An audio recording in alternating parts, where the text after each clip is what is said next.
Howdy peeps, how you doing today? And as you can tell by the title of the video, I'm going to be showing you a melon and pumpkin farm. Now I know there's about 1 million, probably 2 million melon and pumpkin farms on YouTube. The difference about this one is it's probably about 99% efficient. As you can see, only one little bit of melon gets caught, and that's not actually my fault. I'll explain that in a minute. And it's also fully automatic, no buttons, no pressure plates, no tripwires, anything. It all works via this little daylight sensor down here. So I'm going to split this video into 3 parts. Firstly, I'm going to show you a demonstration of how the melon farm works. I'm going to try and capture that on video for you. Secondly, I'm then going to do a brief explanation of how it works and stuff like that. And then thirdly, I'm going to give you a little tutorial on it.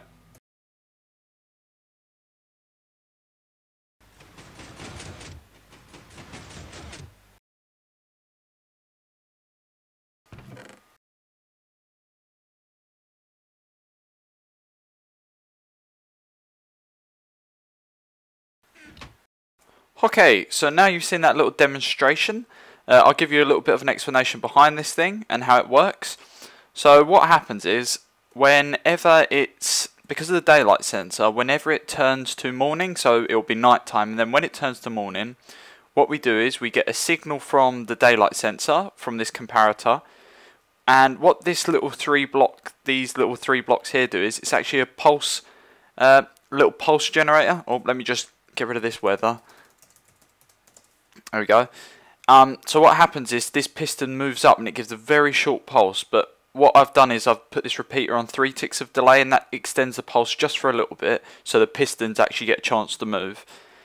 So the signal goes through here, gets a little pulse, and it travels from this repeater. This block gets powered and it travels up here and sets all those pistons off.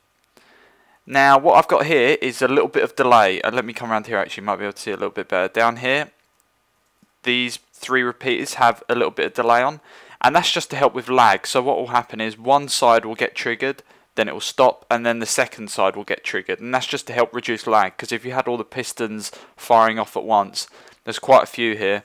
There's 6 pistons, there's 12 each side, there's 24 in total, so there's quite a lot going off. And once it gets past this little bit of delay, it gets to this block, goes up here through a little bit more delay. This piece of redstone gets powered, which obviously triggers all these redstone torches. These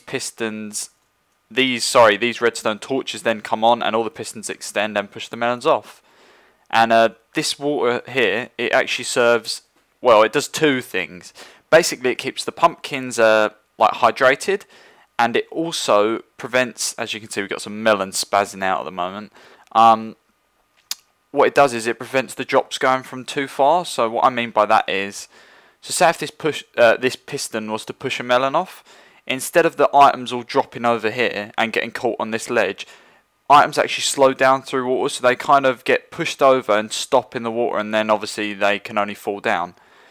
And the reason why this is only, well, it's probably only about 99% efficient, is because when the items get pushed, so let's say this is the ledge of the melon farm, so you know this middle bit here where it falls down. So what happens is most of the melons fall down like that, but if one bit falls on the edge like that and melons fall near to it, well, it will kind of group together like that and they get caught on the edge. So yeah, it's not really, I can't really do much about that. What else is there to explain? Oh yeah, these little glowstone blocks, they're just for lighting to keep the pumpkin plants alive. And these blocks here, you don't actually need them. This could break the whole machine. No, it won't. Doesn't. Basically, these blocks just keep bits of melon flying out. Otherwise, you'd be covered in bloody melon. Okay, so I think that's about... Whoop, spazzed out a bit there.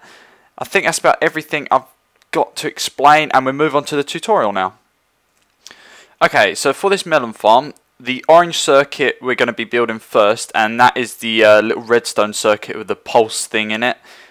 The redstone wiring goes all the way up there, and the stopper blocks are just the green ones. That's just to show you what kind of all this is. And in here, I've got your materials. Now, as you can read on the sign, this is the materials required for the orange circuit and 1 layer. And 1 layer is, hang on, whoop, careful, this bit here. So just this little section here, So what you're going to need is 20 building blocks. Look at that, it even says building blocks. I'm going to be using wool in this case, just so you know what's going on. You're going to need a water bucket, 3 hoppers, 4 pieces of dirt, and we're going to till those with the hoe. Is that the right word, till? I think it is. Pistons you're going to need, and that will push the melons off. You're obviously going to need your melon seeds. You can find those in dungeons, in abandoned mine shafts, all stuff like that. You're going to need 4 redstone torches, and you're going to need some form of light source. You can use glowstone, jack-o'-lanterns, torches. You might be able to use redstone lamps, but it might interfere with the circuitry. And for the actual orange circuit here, you won't need this every layer. This will be a one-off build, so you just build that at the bottom, and that is it, done. You don't need any more per layer. And you're going to need 5 redstone, 5 redstone repeaters, a daylight sensor, a comparator, and a sticky piston. Whew, let's get started then. So you're going to need roughly a 5x5 area, and what we're going to do first of all, we're going to build the little pulse thing that I showed you. So you're going to want to place down, I'm just going to place down this wall so I know what's going on. You guys can just build this anywhere. So you're first going to want to plonk down your daylight sensor. Now one thing to note about this is it must be like facing the sun. It can't be covered up by a block, otherwise it won't work. The other thing is, if you put glass on top of it or anything opaque, it actually reduces the light level. So this senses light level 15. If you put that there, it's blocking it by 1, so it only detects 14 and then 13, 12 and so on. So you don't want to cover it up with a whole bunch of glass. You can probably cover it up with 1 bit and this whole thing will still work, but you know. So you're going to want to place a comparator there. And you're then going to want to place your sticky piston like this. And don't worry if it pops up, that's just because of the daylight sensor. And that will go there like that. And you're now going to want to place a repeater here. And you're going to want to set it to 3 ticks of delay. And the reason for that is, as I explained earlier, I think, when the pulse is generated, we don't want it really short, because otherwise the pistons won't trigger. So we need it a little bit longer. Okay, so what you're then going to want to do is place a block. So the repeater is facing into this block. You're going to want to place another block. So, whoop, you can just do that. And let me just replace that quickly. And you're going to want to put some wire there. And that's that bit done. And what we're going to do is we want to get this signal all the way around to the other side. So what you're going to want to do is place a block here. And then you'll get a little bit of redstone there. And you're then going to want to place some repeaters. Now you're going to want 1, 2, 3 repeaters, and you're going to want those all on full delay. This bit's kind of optional. You probably could use redstone wire here, but as I said before, it helps reduce lag. So what we're then going to want to do is, I'm just having a little look. You're then going to want to place 2 blocks like that. So the power will go through here. This block will get powered. And you're going to want a bit of redstone there. And another repeater here. And you're going to want that on 4 ticks of delay. And that will go into a block there. And you're going to want to put some redstone on that block. Okie dokie, so now that we've finished that little circuit at the bottom, what you're going to want to do is place a chest here. And you're going to want a shift click. And you're going to want to go bloink like that. And place the hopper on top of the chest. You're then going to want to, drop my hopper.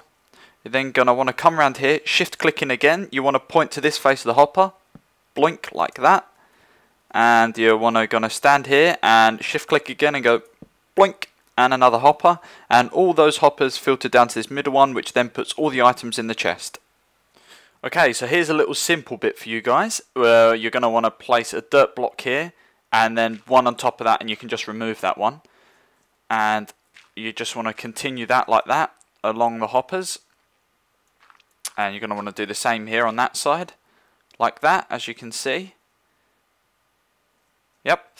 And then you're going to want to get your beautiful little golden hoe out, if you're as bling as me. And whoops, I just trod on that bit.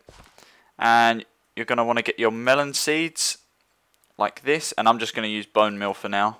But obviously you guys can use bone meal, or you can wait for it to grow. And just spam this a bit.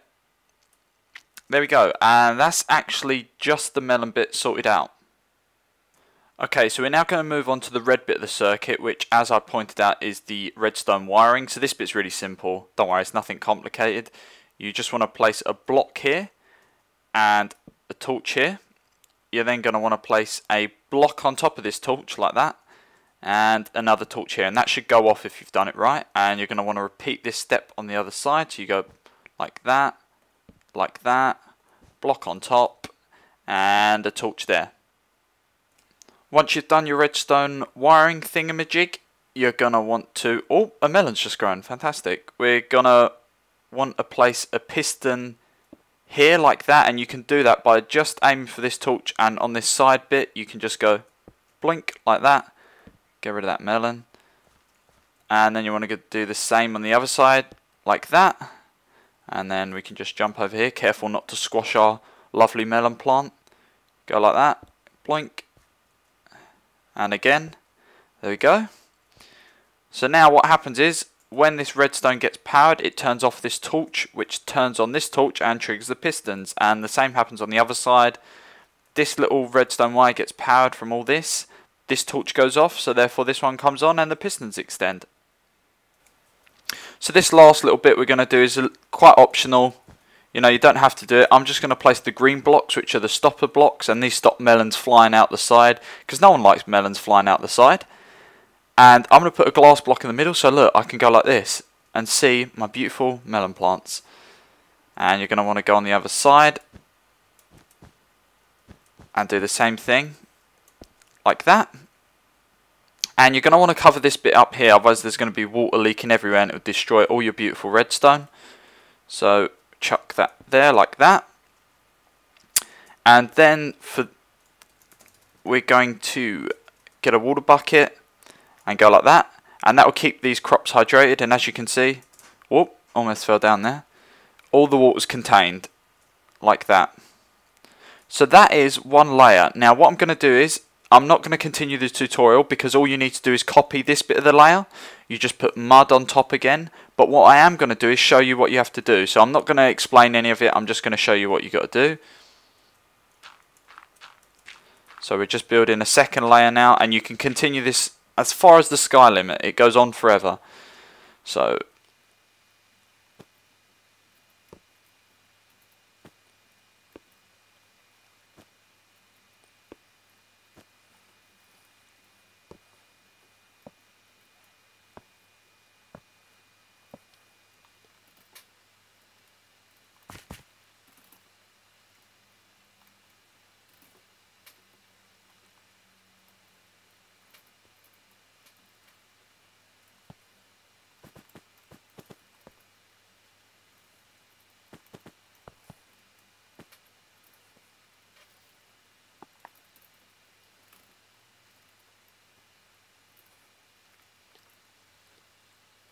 okay, so I've built one more layer for you guys just to show you that it is completely stackable and it goes on forever.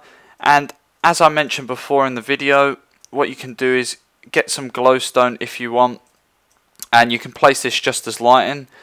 So you can chuck it here and it will light up the soil, or you can quickly break the glass and do that. It's up to you. You can even chuck glowstone all on the roof like that. And that is about the end of the video, guys. So I hope you enjoyed it. If you did like this video, remember to comment, because I will reply to you. I'm not worried about views or anything. Just if you guys comment, I will reply. So if you're stuck on anything.